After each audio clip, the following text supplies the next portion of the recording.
Bonjour, donc mercredi 27 avril. Donc il s'est passé pas mal de choses au moins à la maison.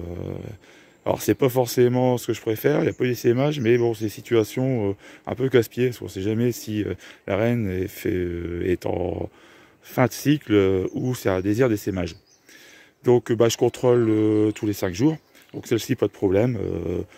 Quelques ébauches de quelques amusettes, mais rien de bien méchant. Elle est sur 2 hausses, mais en réalité j'ai l'équivalent d'une petite hausse de miel, mais sur 2 niveaux. Elle a du mal à remplir sur toute la largeur. Ensuite, qu'est-ce que j'ai fait? Samedi dernier, en visitant, j'ai constaté que celle colonie faisait des cils royales, et pourtant en termes de couvert c'était pas non plus extraordinaire, j'étais pas sur 8 cadres vraiment remplis, c'était un peu léger. Donc comme c'est une reine qui va avoir 2 ans, donc suspicion de fin de cycle, qu'est-ce que j'ai fait? J'ai récupéré la reine, j'ai divisé ce qui reste en deux, donc voilà ces deux là, avec du couvert ouvert dans les deux, et la reine je l'ai mise avec un gros paquet d'abeilles là-dedans. Donc là j'ai vérifié, ça pond, pas de souci, c'est une reine de secours. Ensuite, j'ai fait une visite de cette colonie, là. Et là, pareil, c'était une colonie qui voulait, pour moi, essaimer. Pourtant, en termes de couvain, c'était pas top top. Et là, rebelote.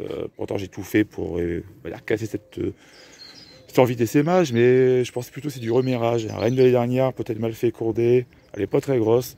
Donc, qu'est-ce que j'ai fait? J'ai repéré 2 cellules royales bien fermées. J'ai repéré sur le même cadre la reine. J'ai mis la reine avec un gros paquet d'abeilles là-dedans. C'est fermé pour l'instant. J'ouvrirai tout à l'heure. J'ai mis un cadre de miel. Et voilà, c'est une reine de secours. Elle est peut-être pas top. Celle-là, je vais voir un petit peu ce que ça donne. Les abeilles n'étaient pas trop casse-pieds. Elles tenaient bien le cadre. Donc après, si elles ne font pas l'affaire, j'ai toujours la possibilité, courant mai, d'introduire les 2 reines que j'ai commandées. Voilà. Donc vous voyez que c'est une année vraiment à part. C'est le contraire des dernières, c'est-à-dire qu'on a un développement, je pense, mais vraiment assez fulgurant des colonies. Peut-être pas autant de problèmes des tentatives d'essaimage que les dernières, parce que les dernières ne pouvaient pas trop sortir, et donc beaucoup de butineuses, et voilà, il y avait trop de monde, et il fallait quasiment tous les 3-4 jours casser Cil Royal. Là, cette année, c'est un peu plus pépère. Voilà. Donc sinon, en termes de mielée, mis à part celle-là où ça miel, bon, c'est une belle colonie.